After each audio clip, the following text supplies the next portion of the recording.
This is going in the vlog.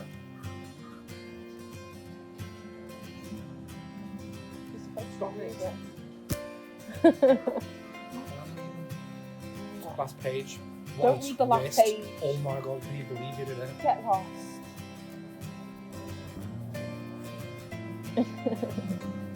That's a lot of characters in the first paragraph.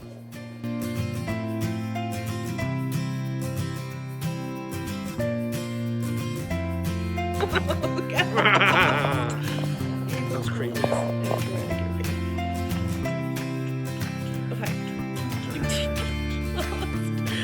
Okay, so I've finished this now, and my theory was mostly right.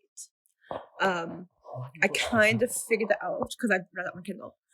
So I kind of figured it out around 40% in, but then wrote the note down at 63% because it's on my Kindle. You'll be able to see the notes after. Oh yeah. Okay, so what's your theory? Well, now you put me on the spot. I'm not sure. What do you mean you're not sure? You told me a minute ago.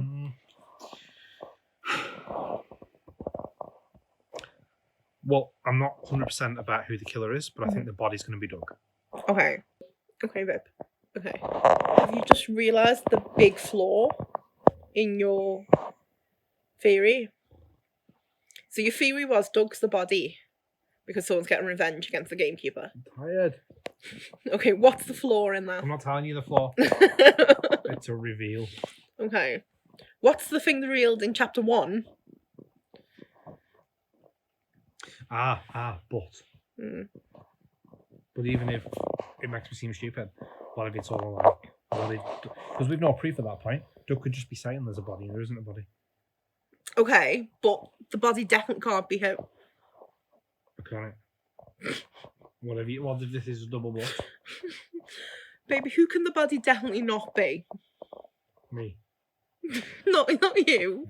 In the book. The body can't be, what's his name? Doug the bug. Doug. Why can't the body be Doug? I don't really enough to tell you. Who's told Heather about the body in the first place? Doug's brother. His twin brother, Doug. Okay. Okay, keep coming though. Okay, keep figuring it out.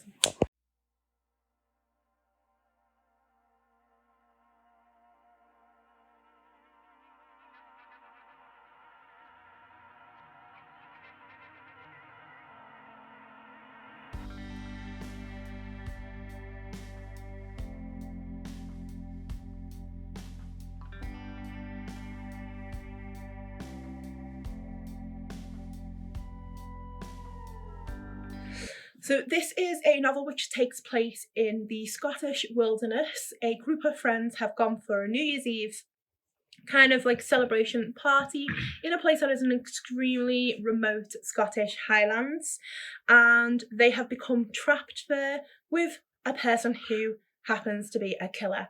A body has been discovered at the very beginning of the novel. We don't know who the body is, we don't know who the killer is, but what we do know is that they can't get away from the retreat that they're at, and no one can get to them to help them. Now, when it comes to the hunting party, I think we differed a little bit on rating of it, which we'll talk about like really specifically in just after this part. We'll do non-spoiler first. But I think both of us enjoyed it. My rating was quite early on though. Like, yeah, so has it changed now? We'll see when we get to that video. Okay. I'm not sure. So we both enjoyed reading it. It's an enjoyable enough experience. It's slightly different, but the timelines, because it takes place over 2 timelines. One a couple of days before, where you see the lead up, 2 where the body has been discovered, and then 1 when the body has been discovered. But it's not confusing. I think the timelines are done really, really well. That's very, very easy to follow, and it does add a lot of suspense in there because it does keep you guessing, which is really good about it. What about the location and the atmosphere? Because that's something we can do with non-spoiler. It was good. Yeah. It's very, very isolated. It's just, it is good. I think the location's really good.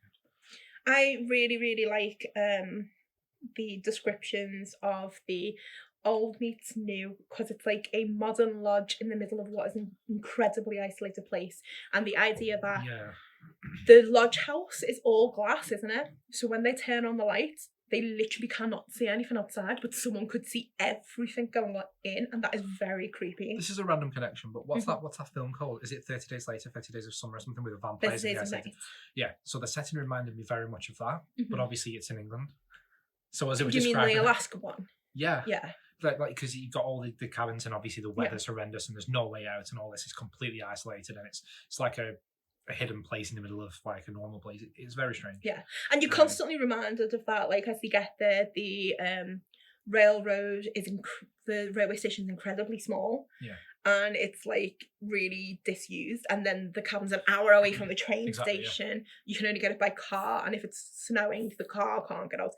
So it's mentioned quite a few times that you are isolated, you are alone. Even the helicopter wouldn't be able to get to them. Yeah, indeed. So I really enjoyed that, and I do think, like I said, that creepiness of the idea that people could see you, but you can't see them beyond the darkness of the glass.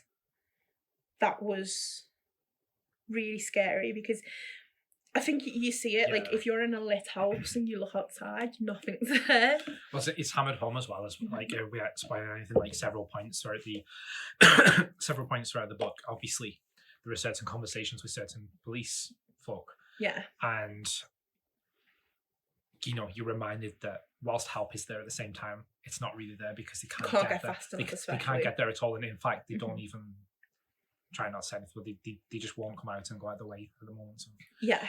And also you're set up for something really, really spooky. So it's not really supernatural, that's not there, but you're told things at the beginning, like there's a serial killer on the loose, there's who are these guests that you don't know, because there's more guests there than they originally thought there was going to be. So there's people who you don't know. Everyone kind of has a dark and mysterious past. So there's definitely a lot of intrigue in it.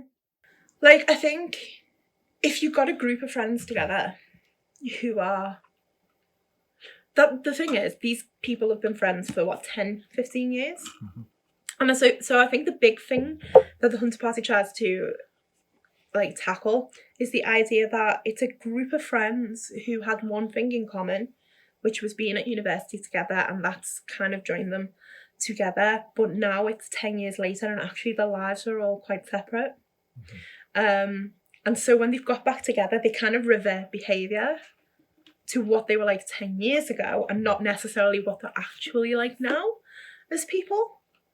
So I think that is quite logical, because I think you do, maybe not stupid stuff, but you do things that you don't do every day. Yeah. When you meet back up with people. Certain types of people and groups of friends will do things like this and will get together and reminisce about the past and all the things they used to do once upon a time and these crazy things with parties with. It's not spoiling anything, is it, to say that they did crazy things at these parties like drugs and what have you. But yeah, not everybody does though. So sometimes it's a harder connection to make. Mm-hmm. Like, you didn't associate with the characters as well, did you? No. So you didn't quite understand a lot of the way they were as people. But when you had that discussion with me halfway through the book, I kind of did have some people that were like this and would always get together and try to blow up like a house party and make it the biggest thing ever and have all these like things going on that I didn't really want to be a part of and stuff. So I kind of understood it a bit more, but at the same time, now I'm definitely separated from that quite a lot, thankfully. So I guess. So, last things then. What about like the general writing? So you like the characters because you just said good characters. Then. Oh yeah, the good characters. I think it's unfair to kind of say the bad characters because you might not like the way they're acting. Yeah. As long as it makes sense with their personality, I think that's fine. Yeah. So the writing in general, what did you think of that? I think it's pretty good. Yeah. It's difficult because when you always ask me things like this, I'm always trying to compare it to what I've read previously and different, and that's been changed over these several times because obviously the first book I ever picked up this, I was like, oh, this is really good. I'm not going to mention names or authors or anything like that. But then it went to another author, didn't it? And I was like, this is amazing. And the previous one's now gone down like 2 stars or something. And I was just like, what am I doing? I think rating systems are so personal and so dependent on what we read. Obviously, yeah, because your expectations go up at points like that. It's the same with games for me. But anyway, sorry, what did you ask? So the writing in general. I think it was good. The writing, itself, I don't think was the problem. Not that there was any problems. Okay. No, I think the writing was fine. So I think overall that if you're looking for like a nice, quite easy to read, updated kind of Agatha Christie style mystery and stuff like that, then this is a very, very good novel to go to. So I gave it in the end 3 stars, which for me, in the way that I rate books, that means that this was an okay book. Okay sounds a bit mean. Like, I would give 5 stars to a great book that I am going to remember for a long time and will constantly talk about and recommend. I give 4 stars to books that I will hand to people and say, you know, this is the next one, go on, read it.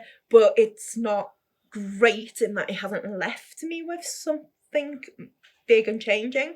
And then I give 3 stars to books that I enjoyed reading, that were fun to read, and I'm glad I have read them and things like that. And I may recommend them to other people for them. Yeah.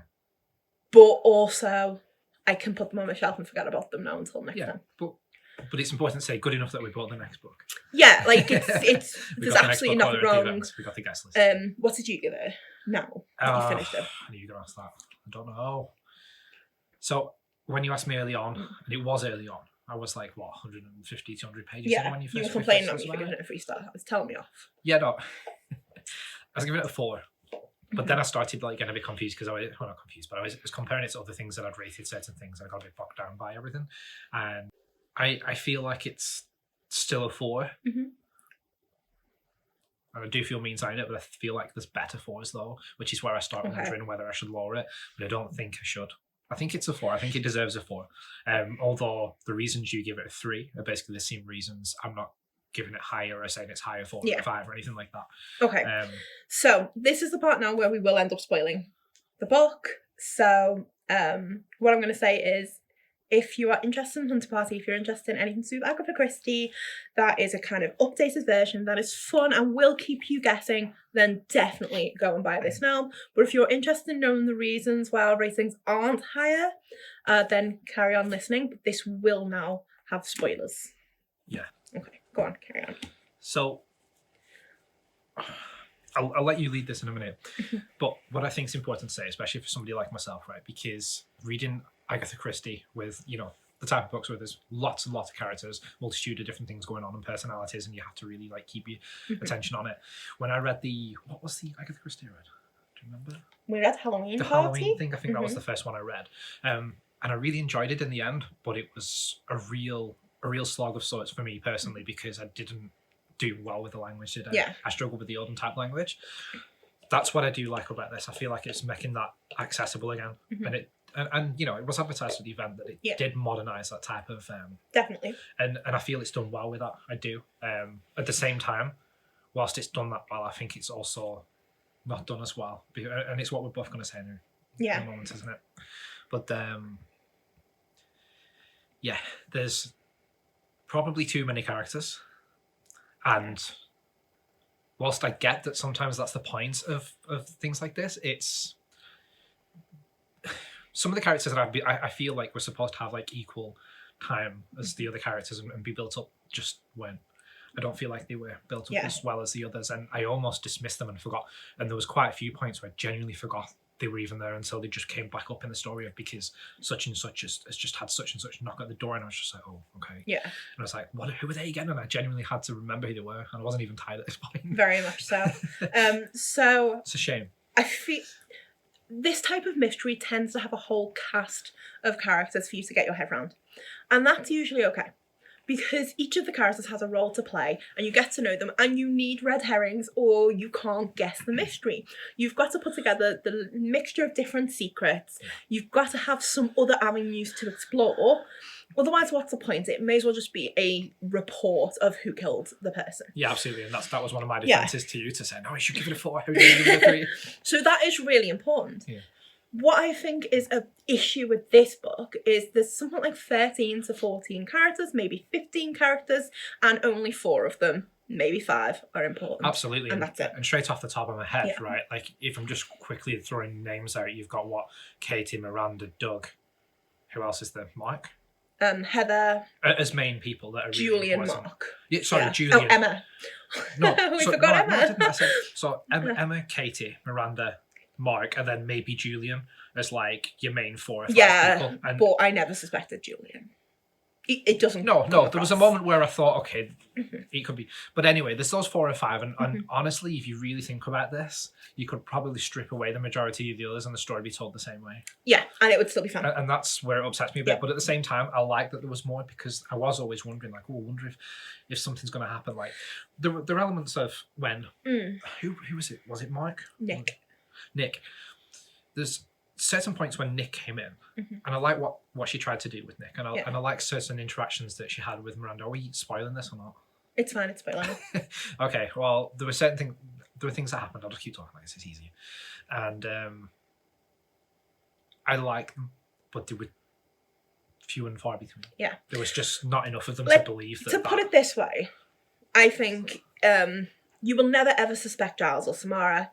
No. They were pointless. Nick and Beau are unlikely to ever be suspected. Yeah, I didn't suspect them once. The Scandinavian couple are literally useless and irrelevant. I think they come up, no, genuinely though, not even to be mean. It sounds like we hate this book now, but we don't. Well, I didn't anyway. Yeah, no, they're built up, and I think it's just to kind of literally almost just tell you straight away at the start of the thing, like, these are characters that exist, and they're going to be in another cabin that's not with the main cast of crew. This is the Scandinavian couple, and they come up. They come in for is it a meal or something? Yeah, at one point? For a meal at the beginning, and they are creepy. And then later on, somebody bumps into them, and the guy especially, but the woman I don't even think speaks. No, doesn't ever. Does she say a word? There you go then. And it's just they're just not important at all. I would have felt cheated if one of them had been the killer. I think that's what the problem is. Yeah, you would have felt or should have felt that any of them could have been the killer. I actually would have felt completely cheated and blindsided if one of them had been the killer, because I'd have been like, you've lied, you've cheated, you've not played the game. It's probably why they also weren't the killer. But it also means that they really just didn't need to be in there. They were, they were definitely secondary, to say the least. Yeah. Nick and Beau, not quite as bad as the Scandinavian couple, but again... Yeah, I don't think Nick and Beau are as bad, but I think it's because you've got Scandinavian couple and Nick and Beau and Giles and Samara. And then it's just too much, and you could have done with taking out 2 of them, 4 of them, and it'd been absolutely fine. And you would have felt more of that remoteness as well. Yeah, I'd say we're being literal, like, cut and dry about it. You could get rid of those 4. Probably keeping Nick, keeping Mark. Is it Mark? Is it Mark? Yes, Mark's important because he's angry and violent, and he's fancied Miranda for such a long time. So that he does need to be there. I get that. Yes, so Nick and Mark and everybody like that, and you'd still have, and they'd still be secondary though to the main 4 or 5 we're talking about. Yeah. But maybe at that point you'd have to change your writing style a little bit, how you've done it.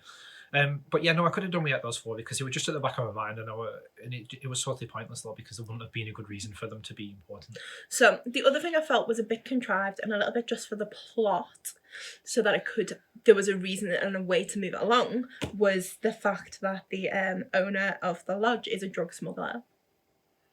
Right. What did you think about that though? Indifferent. It came out of nowhere, didn't it? Yeah. It is hinted. There is aspects there where you could see. Makes sense. Yeah. If you're thinking about it, it's like, not necessary. Yeah, no, it wasn't unbelievable when it happened. It's just that, again, another character that didn't have any focus whatsoever. So he's there at the start. You know that they've gone to this area that could, like, you could instantly start making all these connections up out of thin air and be like, oh, this has got to be this place, and surely there's something going on here in the background. But it's not important at all. And then right at the end of the reveal, isn't it? Like part of the reveal anyway. And how Heather and Doug, who have lived there for over a year and a half, who are the only other people in the place and blah, blah, blah, have not figured out that something dodgy was going on at their place of work, is a little bit like... I didn't really think of that. Because remember, they're the only people there.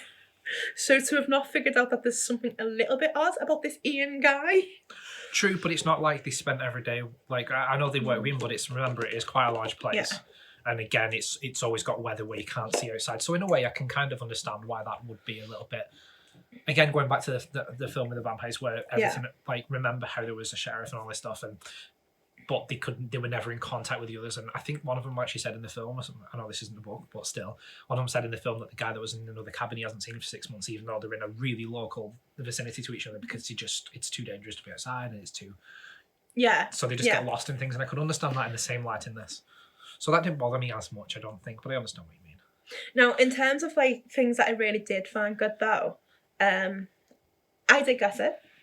You ended up guessing it around the same point I did. I got it around 63-65%. Yeah. You got it around 70%, and you were a tiny bit unsure whether it was Emma or Kate. But you got the idea, you got the same thing, and you knew it was Miranda who was the body. So I'm not sure what that means or what that says, or whether it speaks volumes for the writing quality either way. I'm sure you'll have an opinion on that. But I've guessed things in books before, but I usually end up falling into traps of like red herrings and things that are deliberately laid out for you, and you know. But I got this pretty much spot on, and I was like quite surprised in the end to have been completely right about it in something that is supposed to be right at some point. Yeah, but in a book, remember, going back to what we've just been saying, like the Agatha Christie ones are ones that usually really do trick me. Like as opposed to your typical thriller, like where I'm usually a lot closer. Yeah, I was well annoyed with Halloween Party because I was like, I guessed it at like 20. I knew it at like 30%, and then changed my mind 4 times. What I'm trying to say though is like when you say like you've got your traditional thriller, like who done it, and it's a few like key characters. That's a little bit easier in that sense. So when it came to this and I was comparing it to Agatha Christie, I was like, I'm never going to be right. There's too many characters and all this stuff. Yeah. To have that completely pretty much spot on for a long part of the book actually kind of disappointed me in the end. No, I'm not saying that means it's bad. I'm just wondering if it potentially isn't as good as it could have been because of that, or am I overthinking that? So what I think was really good, and I really do think that this was a good thing that Lucy Foley's done, is the way that the reveals are given about the body. Yeah, it's good. Mean that right up until 60% into the book, you do not know who that body is. And you have not narrowed it down. And it's literally just slipped into a thing where they start saying she. Yes. And then all of a sudden, and I think that was done really well. Yeah, because that is not something you usually see. No. It left a lot of intrigue and interest. And even though you could guess, it did. You started to get the clues to see it. And I think that was planned out really well. But in terms of the killer... especially Heather's perspective as well, because it's her chapters that stumbles upon them with Doug. And you know that she's aware for a while, so then you start thinking of how she's looking at the other characters, and you know she knows what you don't, so you start trying to see if you can see anything in between the gaps. Yeah. So I did think that was done extremely well. I think that was a really good aspect of the writing. Yeah, good. But in terms of like who did it and the killer and stuff like that, I figured out that Emma was Miranda's stalker much earlier. Like quite early, because the hints are there. Now there are red herrings. They try to get you to think Katie was the stalker because Katie for a long while. Yeah, Katie thought about taking something from her room, and then you learn that the stalker takes things, and so you start to think that it's Katie, but it's not. It's Emma because she dresses like her. She wants to be like her. She starts to try and make herself look like her. So it's quite. I found that quite obvious. And as soon as I saw that was going to be the stalker, then I'd already summed that up in my head. Then that it was going to be Emma or Miranda's body. I just wasn't sure who was going to be the one, and that was the only part of the guess that I was unsure of, who was going to be the body and who was going to be the killer out of those two. I don't know if I've just kind of scanned those early things that you clicked onto there, because I don't remember the really early clues with Emma, to be honest with you. I did obviously think it was Katie because of the reasons you've just said, but there was a lot of it though. There was a lot of it like being built up, like especially in her chapters, and it was like maybe too obvious. But and Katie starts to really dislike Miranda, so you start to see where that's coming from. You start to get this idea that Katie could be potentially hating on her and potentially kill her in the end. But I just think I think you can go 2 ways with that, and that would be that till the end. What I think is the biggest problem is that as soon as you've got Katie, Miranda, and Emma, that's everyone else rolled out, and that was quite easy to get to. I don't know if this is a fair opinion or anything, but I feel like Katie and Emma are interchangeable in a sense of what you just said as well. Like you could literally swap over the stalker, swap over the killer, and just swap the stories around a little bit, and you wouldn't know any difference. Yeah, I think that for me is why it's a 3-star and not a 4. So for me, it's not the general idea, it's not the location, or all of that was brilliant, the logic, the mystery, all of it was great, but it's the characters. It's quite a critical review. I just realised we're literally essentially the same. Like, there's so much good about it. Yeah. But for me, it is literally just the characters. It felt like this is Lucy Foley's first thriller, and it just felt like there was too many characters for her to handle and inject with full personality and full meaning. And then the ones that she did do and focus on, really good. Yeah, they were. But I feel like Miranda, Doug, and Heather are extremely distinct. Yeah. And I feel like Katie and Emma are not. I agree. I think it's what I was saying when I said there's like, I think there was roughly 5 on one hand, and I said kind of, not quite that, but I said, you know, you've got 4, then your 5th is this, and I was just, well, actually that was Julian, so I didn't even get on to Katie and Emma. I don't ever quite agree there. Like, I did like Katie and Emma along with the other ones. I just think it's them two kind of blended a little for me sometimes. Yeah, they're just not I didn't have distinct enough.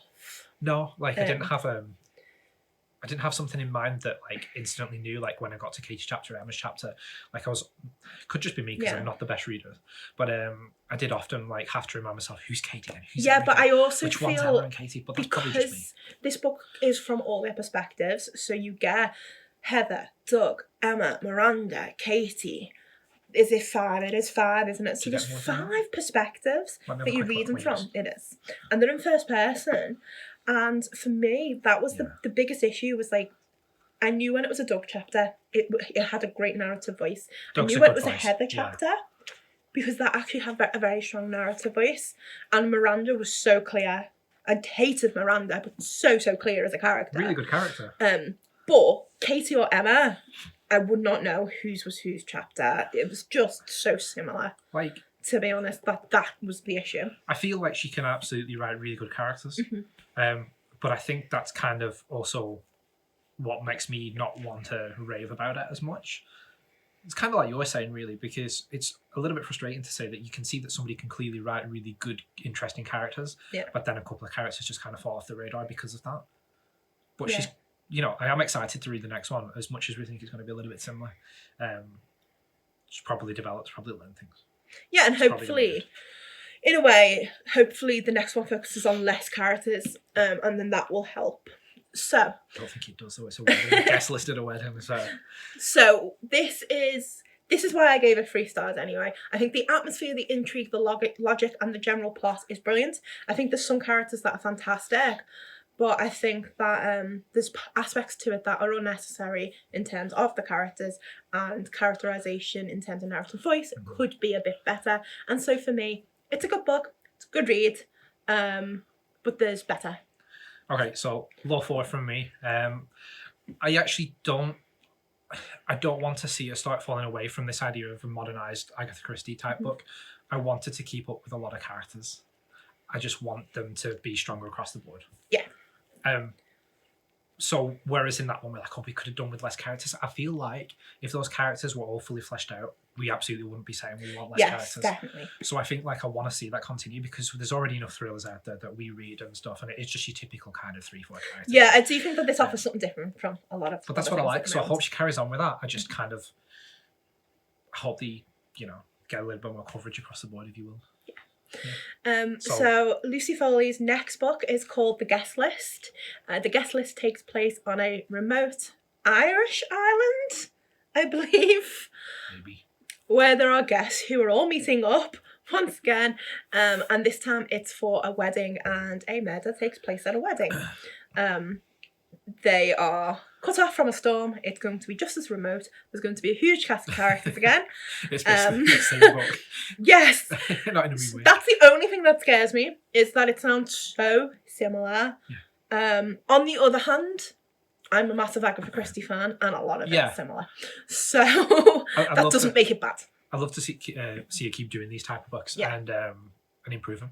Yes, because so that's what we're hoping. I had no issue with that. Low 4 from me, but I don't know. The more we've talked about it, the more I'm like, oh yeah, 3, but then 4 is fine. Yeah. I'm happy with it. So what we're hoping for is that it keeps all the ideas of the remoteness, the aspects, all the best things about the characters, and the simplicity of the writing that does make it fun and quite easy to read, but that the characters become more distinct and the narrative voice develops. Yeah, absolutely. And it might not be fair from me, but I feel like one of the reasons that in other thrillers that I've given 4 and 5s, it's because the ending like really builds up for me and gives me that suspense, and I'm like, oh, who's done it? Yeah. And you know, you get all that slow build up, and I don't think the ending was necessarily wrote badly or anything like that, but because I got it right so early on, I kind of lost that aspect of it. And I don't know if that's fair to mark that down as a book, or whether that was just catching on to the clues, whatever. But it didn't end as well for me because of that, personally. And so we want a slightly more fulfilling ending. I didn't mind the ending. I just got to the end of the book and I thought, I don't care about these 8 characters. No, So and it did. The epilogues for me were just like pointless because I didn't care about. And at the end as well, there is a little burst of character information dropping as well. It's like this character and that character, and how would they all kind of dropped, and you realise just how many characters there were again. Yeah, you're reminded about it at the end, but you're also reminded like, were they even there, sort of thing. But that's very much what I felt like. Yeah, no. Okay. Well, that's our review of The Hunting Party, both spoiler and spoiler-free discussion of it. So I hope that you will, I don't know, maybe give it a try. And if you already have, you can tell us what you thought of it. Do you agree with us? Do you completely disagree? Did you manage to guess the ending? But we're going to keep doing it when we read thrillers and stuff like that. We're probably going to keep doing discussion videos a little bit more like this. So please comment below if you have anything to say about The Hunting Party or what we've discussed. Like this video if you like thrillers just as much as we do. And subscribe if you want to see more. Yep. Bye. Bye.